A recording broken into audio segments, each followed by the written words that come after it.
आज है 18/7/2022 के साकार महावाक्य। आज बाबा बोले, मीठे बच्चे, अभी तुम बाप की नज़र से निहाल होते हो। अभी तुम बाप की नज़र से निहाल होते हो। निहाल होना अर्थात स्वर्ग का मालिक बनना।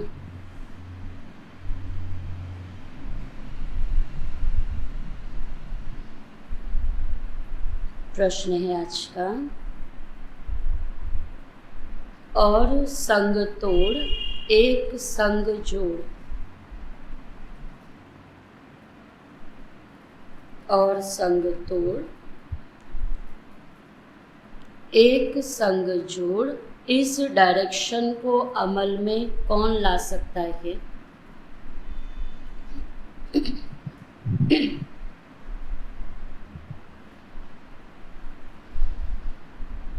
उत्तर है, जिनकी बुद्धि में एम ऑब्जेक्ट क्लियर है,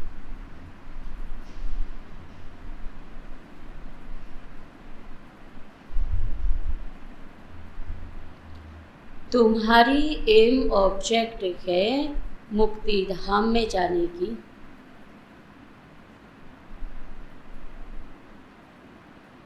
तुम्हारी एम ऑब्जेक्ट है मुक्ति धाम में जाने की।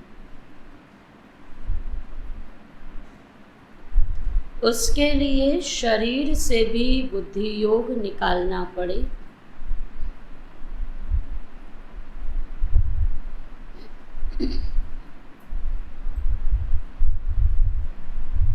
टॉकी मूवी से भी परे, टॉकी मूवी से भी परे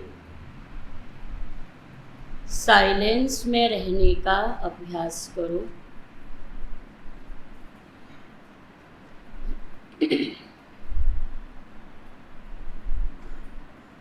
क्योंकि तुमको साइलेंस अथवा निर्वाण में जाना है।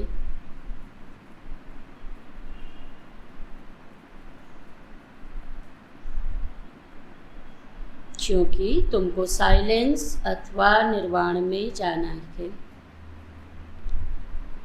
गीत है आज की मुरली का, जले न क्यों परवाना।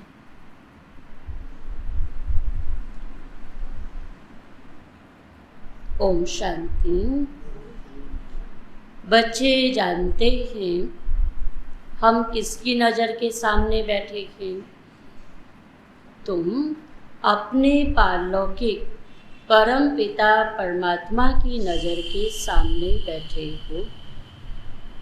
तुम जानते हो इस बाबा की नज़र के सामने आने से हम 21 जन्म स्वर्ग का वर्षा पाते हैं। बाबा की तो समझते हैं कि वो देहधारी गुरु की नज़र हम पर पड़ जाए तो हम निहाल हो जाएंगे। और बाबा कहते हम तो ऐसे बाप के सामने बैठे हैं जिससे 21 जन्म स्वर्ग का वर्षा पाते हैं। कभी कोई साधु संत के पास जाते हैं तो कहते हैं यह तो नज़र से निहाल कर देते हैं। अब नज़र से निहाल का अर्थ तो तुम ब्राह्मणों के सिवाय कोई समझ नहीं सकते। नज़र के सामने अभी तुम बैठे हो, बाप की नज़र में बच्चे और बच्चों की नज़र में बाप।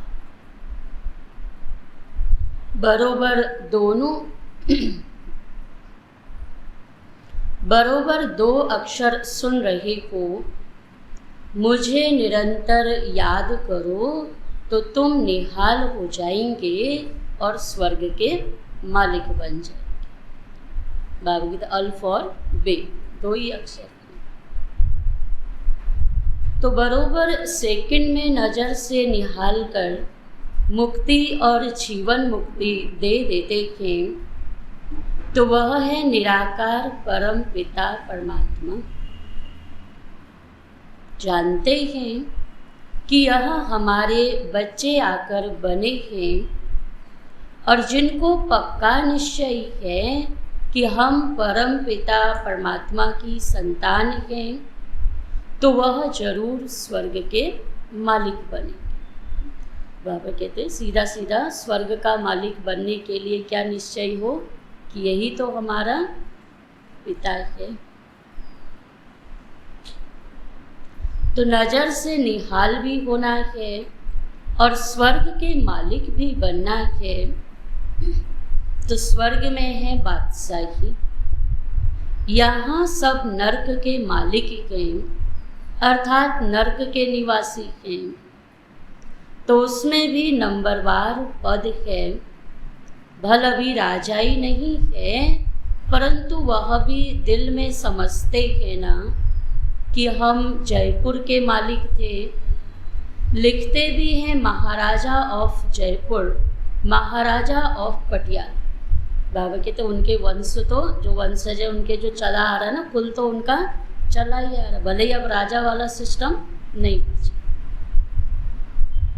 वह खुद भी जीते हैं और उनकी वंशावली भी जीती है। तो अभी वह भी प्रजा में आ गए।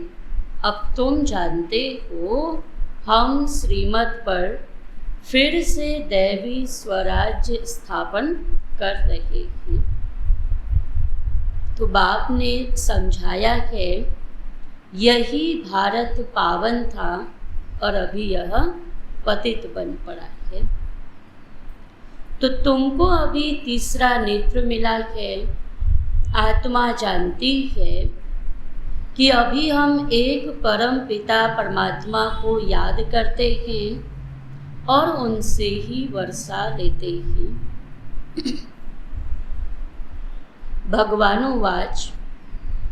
भगवानुवाच भी है कि मुझे याद करो और संग तोड़ो। आजकल बाबा कम से कम 5-6 दिन से यही एक टॉपिक बाबा का चल रहा है ना, कि किसी भी देहधारी को याद नहीं करना। तो अपने शरीर से भी तोड़ो, अशरीरी बनो। बाबा कहते शरीर का भान भी तोड़ दो। पहले तुम अशरीरी आए थे, आत्माएं सब अशरीरी होती हैं। मूल वतन में अशरीरी होने के कारण आवाज नहीं होता है। शरीरी नहीं तो आवाज कहाँ से? इसीलिए उसको निर्वाण धाम कहा जाता है। तो सूक्ष्म वतन में मूवी होती है, टॉकी, मूवी और साइलेंस। आगे मूवी नाटक भी होते थे, अभी टॉकी बन गई। बाबा के खाली इशारे वाले से भी फिर आवाज वाले भी आए। तो तुम बच्चों को साइलेंस सिखाई जाती है। तुम अपने स्वधर्म में टिको, घर को याद करो, टॉक छोड़ना है। बाबा कहते हैं ज़्यादा बातचीत में आना छोड़ना है। भुन भी नहीं करनी है। जैसे कोई मन ही मन करते हैं ना, भक्ति में ज़्यादा करते हैं, मुँह से वो जपते हैं ना, तो पता नहीं चलता है क्या कर रहे हैं। तो बाबा कहते हैं ऐसी भुन भी नहीं करनी। अंदर में राम राम कहते हैं। अब बाप कहते हैं बच्चे यह भी छोड़ो। वो जो अंदर ही अंदर बुन जो करते हैं बाबा कहते अभी वह भी छोड़ो। अब बाप कहते बच्चे यह भी छोड़ो, तुमको तो वाणी से परे जाना है। यहाँ रहते टॉकी और मूवी से परे जाना है। तो यह एम ऑब्जेक्ट बुद्धि में क्लियर है कि हमको मुक्ति धाम जाना है। बाबा मुक्ति जीवन मुक्ति देते हैं। तो पहले आत्माएं सभी साइलेंस में जाती हैं और फिर हर एक को अपना अपना पार्ट बजाने आना। किसी का सतयुग में, किसी का त्रेता में, तो अपने अपने टाइम पर फिर आना है। तो देवी देवता धर्म वालों का अपना पाठ, इस्लामी बौद्धी धर्म वालों का अपना पाठ है। तो यह सब बातें तुम बच्चों की बुद्धि में है, बाप के पास यह सारी नॉलेज है। जब तुमको सारी नॉलेज सुनाते हैं, आप समान बनाते हैं, तुम फिर औरों को आप समान बनाओ, ज्ञानी और योगी बनाओ। जो नॉलेज मेरे पास है वही तुमको देता हूँ। तो आत्मा ही ग्रहण करती है, बाप द्वारा जो नॉलेज है वो आत्मा ही ग्रहण करती है। तो नंबरवार पुरुषार्थ अनुसार नॉलेजफुल बन जाते हैं। कोई तो पूरे नॉलेजफुल बन जाते, कोई कम पुरुषार्थ से इतने नॉलेजफुल नहीं बनते। तब फिर बाबा कहते हैं सब बच्चे नंबरवार, एक जैसे नहीं।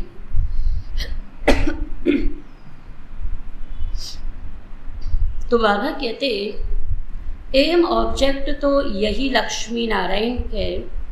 तो अभी तुम नॉलेजफुल बनते हो, अब तुम जानते हो हम कहाँ से आए और अब कहाँ जाना है। तो यह चक्र कैसे फिरता है, इसमें सब कुछ आ जाता है। कहाँ से आए, कैसे नीचे उतरे, फिर कैसे ऐसे बने, फिर से कैसे देवता बनेंगे। तो बाबा कहते इस चित्र में सब कुछ आ जाता है खेल। जैसे बीज से झाड़ निकलता है, इनकी आयु कितनी बड़ी हो जाती है, फिर उसको जर्जरीभूत अवस्था कहा जाता है। अपने पास भी झाड़ था, वह एकदम सारा जर्जरीभूत हो गया तो काटना पड़ा। बनेन ट्री का मिसाल है। जैसे बाबा कहते बड़े के पेड़ का मेन जो थुर होता है वो ख़त्म हो जाता है, बाकी साइड से जो ऐसे टहन निकल आती है ना लटें जैसी, वो फिर नीचे ज़मीन में चली जाती है। तो यह भी वैरायटी धर्मों का झाड़ दिखाया है। पिछाड़ी तक थोड़े थोड़े आते रहते हैं। पहले जो पत्ते निकलते वह बहुत शोभते हैं, क्योंकि सतो प्रधान होते हैं। पहला पौधा होता है तो अच्छा लगता है, फिर धीरे धीरे बढ़ते जाता है। फिर रजो तमो बन जाते हैं। तो आधा कल्प तुम राज्य करते हो, फिर धीरे धीरे तुम नीचे आते हो। उतरती कला और चढ़ती कला होती है।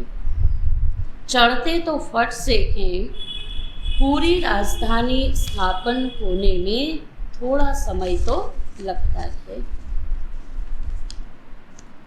तो बाप समझाते हैं मैं ही संगम पर आकर दैवी राज्य स्थापन करता हूँ।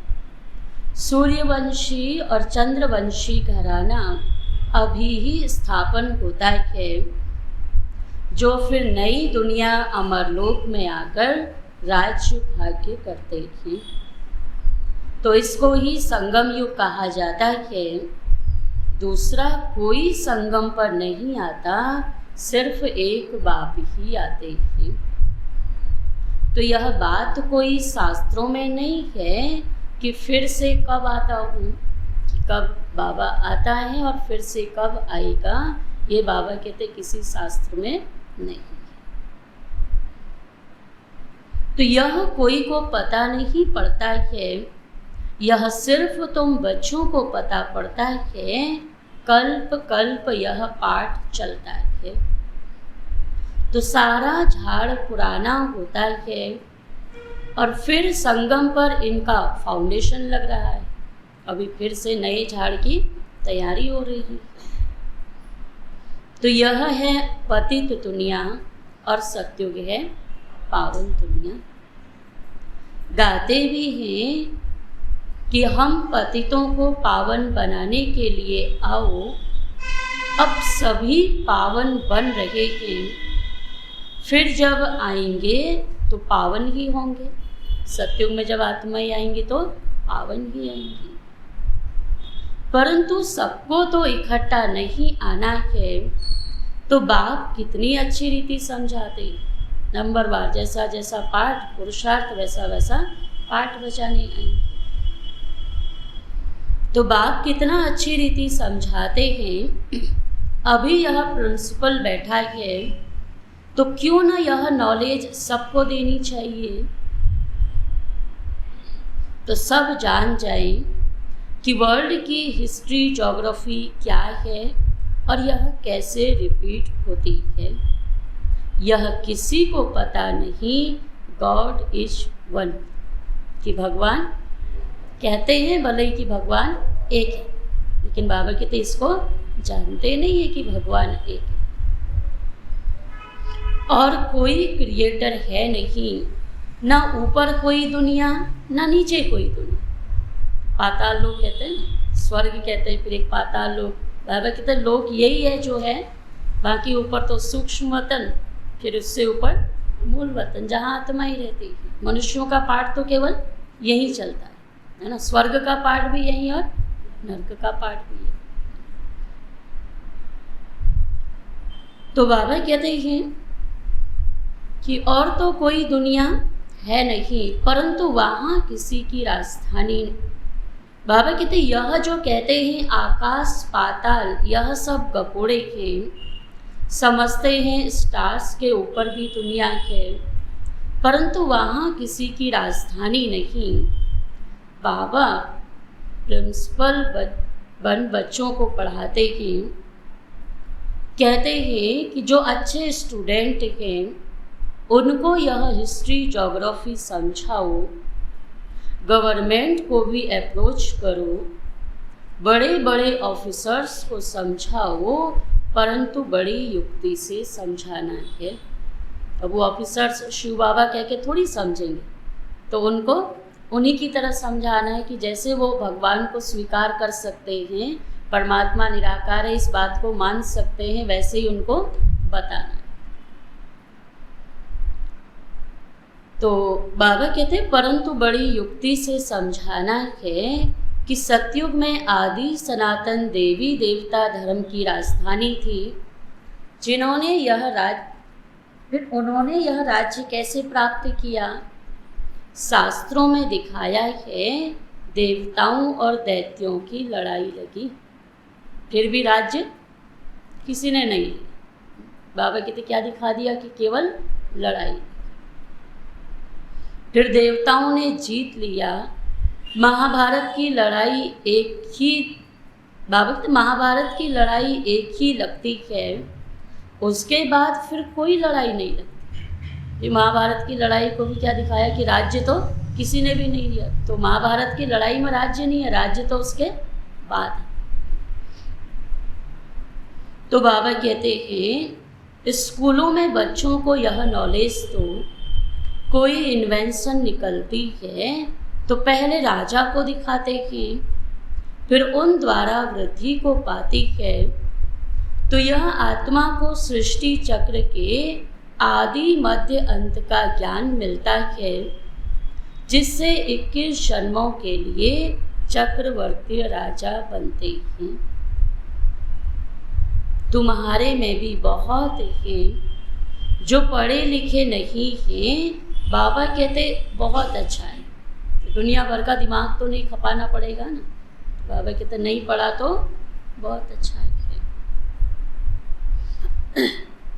बहुत पढ़े लिखे भी थे, परंतु यह इम्तिहान पास नहीं कर सके। यहाँ तो सेकंड की बात है, यहाँ वो किताबी कीड़े वाली बात नहीं कि सारा किताब रट लिया फिर जा कर के पेपर दिया। बाबा कहते यहाँ तो पेपर कितने का है, सेकंड का। उम्र बीत जाएगी पुरुषार्थ करने में, लेकिन पेपर देने में 1 सेकंड। बुद्धि एकाग्र हो गई तो पास, भटक गई तो फेल, है ना। तो यहाँ तो सेकंड की बात है। सतयुग में लक्ष्मी नारायण का राज्य था, त्रेता में राम सीता का राज्य शुरू होता है, आधा कल्प के बाद भक्ति मार्ग शुरू होता है, धक्के खाने पड़ते हैं। मनुष्य कहते भी हैं ओ गॉड फादर, तो जरूर उसने हेवन तो जरूर उनसे हेवन का वर्षा मिलना चाहिए। मनुष्य जब मरता है पूछा जाता है कहाँ गया, तो कहाँ गया कहते हैं स्वर्ग से। वह समझते हैं आसमान में स्वर्ग है, कितने बेसमझ बन गए। एक तरफ देवताओं को दिखाते हैं वो आसमान में घूम रहे, दिखाते हैं ना, वहीं दौड़ रहे होते हैं वो बादलों के उसमें सब कुछ, और बाकी जब इस दुनिया की बात करो कहते हैं यहाँ पर राम ने ऐसा किया, यहाँ पर भीम ने ऐसा किया, तो निशानी सारी उनकी पृथ्वी लोक पर दिखाते कि यहाँ तपस्या करी, यहाँ पर उन्होंने है ना चरण धोए, ये किए, सारा दिखाते हैं ना। और बाबा कहते हैं वैसे देवताओं की दुनिया कहाँ दिखाते हैं, ऊपर। बाबा कहते हैं कुछ भी नहीं जानते। तो बाबा कहते हैं अब वह समझते हैं कि आसमान में स्वर्ग है, तो कितने बेसमझ बन गए। यह है ही कांटों का जंगल, भारत ही फूलों का बगीचा है। तो अब तुम फ्लावर बन रहे हो। बाप समझाते हैं कोई को भी दुख नहीं देना है, दुख दिया तो दुखी होकर मरेंगे, ऊंच पद पा नहीं सकेंगे। तुम जानते हो हम बाबा के पास आए हैं सदा सुख का वर्षा पाने। तो तुम ब्राह्मण बने हो, और ब्राह्मण सबसे ऊंच गाए जाते हैं। ब्राह्मणों की निशानी भक्ति में भी क्या दिखाते, आज तो दिखती नहीं ना किसी की। तो बाबा कहते ब्राह्मणों की निशानी भक्ति में भी सबसे ऊपर क्या दिखाई, छोटी। अच्छा, ब्रह्मा बाप कौन है? वह है निराकार शिव, शिव बाबा, और प्रजापिता ब्रह्मा है साकार। अब शिव बाबा की निशानी क्या रखें? परम पिता परमात्मा तो स्टार है, परंतु न जानने के कारण बड़ा लिंग बना देते। तो इतना बड़ा भी शिव बाबा नहीं है जितना शिवलिंग है ना। ये तो बाबा कहते भक्ति में पूजा करने के लिए इतना बड़ा बना। तो बिंदी की पूजा कैसे करें? रुद्र पूजा भी होती है। रुद्र शिव को बड़ा बनाते हैं और शालिग्राम छोटे छोटे बनाते हैं। कहते भी हैं भ्रुकुटी के बीच में स्टार है। आत्मा का भी साक्षात्कार होता है। जैसे आकाश से तारा टूटता है तो सारा सफ़ेद हो जाता, वैसे आत्मा भी बिंदी आकर इतने बड़े शरीर में प्रवेश करती है, फिर कितना काम करती है। तो आत्मा इतनी छोटी जब शरीर से निकल जाती है तो फिर शरीर कोई काम नहीं कर सकता। इतनी छोटी आत्मा और पाठ कितना बड़ा, पूरे 84 जन्म। तो बाबा कहते फिर शरीर से निकल जाती है तो कोई काम नहीं कर सकता, कहेंगे मर गया। एक शरीर छोड़ दूसरा शरीर ले पाठ बजाते हैं, फिर इसमें रोने की कोई दरकार ही नहीं है। एक शरीर से निकल करके दूसरे शरीर में। परंतु जब ड्रामा को जाने तब ऐसा कहें, अब तुमको यह ज्ञान है कि हम यह पुराना शरीर छोड़ अपने निर्वाण धाम में जाएंगे। यह नॉलेज भी तुमको यहाँ ही है। फिर तो बड़े बड़े स्कूल कॉलेजों में जाकर बड़ों बड़ों को यह नॉलेज दो। तो भारत में सूर्यवंशी चंद्रवंशियों का राज्य था जो अभी नहीं, फिर जरूर होगा। बाबा कहते स्कूलों में तो इसी जो कुछ साल पहले की कहानियाँ वो बताता ना, इसका राज्य था, इसका राज्य था। बाबा कहते उससे पहले जब सृष्टि शुरुआत हुई तब किसका राज्य था वो तो उनको पता ही नहीं। वो तो राज्य तब का बताते हैं जब से राज्य में छीना झपटी होने लगी, तब से ही तो इतिहास है ना। उसके पहले का इतिहास जहाँ सुख था, जहाँ शांति थी, वो तो किसी को पता ही नहीं। तो अब जो उस इतिहास को पढ़ेगा वो भी तो क्या करेगा, वही जो इतिहास पढ़ा है वही तो बोला, बिना लड़े तो राज्य मिलेगा नहीं, है ना। यही तो दिखाया ना कि उसने उस पर चढ़ाई करी तब जाकर के उसको राज्य मिला। तो बाबा कहते हैं फिर इस नॉलेज से भारत को स्वर्ग बनाते हैं, तो क्यों ना बच्चे भी यह नॉलेज लेकर हेवन के लायक बने और तुम भी बनो। किसी को भी छोड़ना नहीं चाहिए। बाबा सर्विस की युक्तियाँ तो बहुत बताते हैं, करना तो बच्चों को है, बाप तो नहीं चाहेगा। बाबा कहते बाबा का काम है बता। अच्छा, मीठे मीठे सिक्की लगे बच्चों प्रति माता पिता बाप दादा का याद प्यार और गुड मॉर्निंग। रूहानी बाप की रूहानी बच्चों को नमस्ते। हम रूहानी बच्चों की रूहानी बाप दादा को नमस्ते नमस्ते नमस्ते। धारणा के लिए मुख्य सार है। पहला पॉइंट, अपने स्वधर्म में स्थित रहे।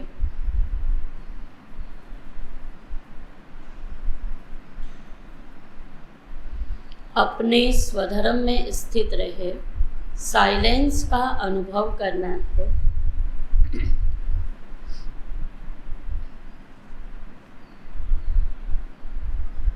क्योंकि अब वाणी से परे, क्योंकि अब वाणी से परे निर्वाण धाम में जाने का समय है।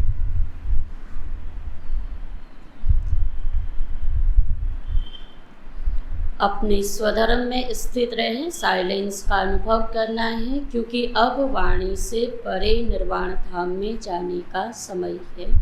दूसरा पॉइंट है, सुखदाता के बच्चे हैं, इसलिए सबको सुख देना है।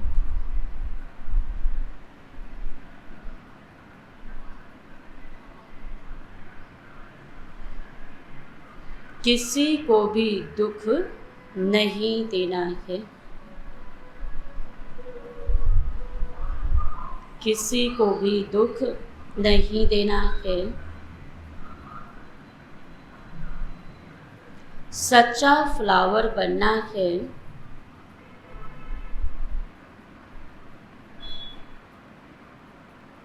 कांटों को फूल बनाने की सेवा करनी है।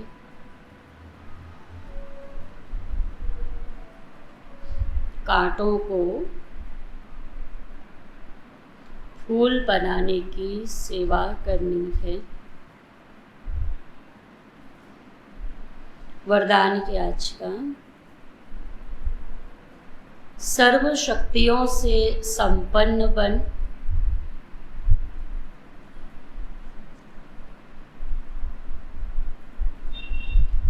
सर्व शक्तियों से संपन्न बन, हर शक्ति को कार्य में लगाने वाले, हर शक्ति को कार्य में लगाने वाले मास्टर सर्वशक्तिवान भव। सर्वशक्तियों से संपन्न बन, हर शक्ति को कार्य में लगाने वाले मास्टर सर्वशक्तिवान भव। बाबा कहते हैं, जो बच्चे सर्व शक्तियों से सदा संपन्न हैं, वही मास्टर सर्वशक्तिमान हैं। कोई भी शक्ति अगर समय पर काम नहीं आती तो मास्टर सर्वशक्तिमान नहीं कह सकते। एक भी शक्ति कम होगी तो समय पर धोखा दे देगी और फेल हो जाएंगे। ऐसे नहीं सोचना कि हमारे पास सर्व शक्तियाँ तो हैं, एक कम हुई तो क्या हर्जा है। और बाबा कहते माया फिर वहीं से वार करेगी। जो शक्ति कम होगी वो हमारी कमजोरी होगी ना। तो एक कम हुई तो क्या हर्जा है, एक में ही हर्जा है। एक ही फेल कर देगी, इसलिए एक भी शक्ति कम ना हो और समय पर वह शक्ति काम में आए, तब कहेंगे मास्टर सर्वशक्तिवान। बाबा ने कहा सर्वशक्तियाँ भी हो और शक्तियाँ समय पर काम में भी लगे, तब मास्टर सर्वशक्तिवान। स्लोगन है आज का, प्राप्तियों को भूलना ही थकना है, प्राप्तियों को भूलना ही थकना है, इसलिए प्राप्तियों को सदा सामने रखो।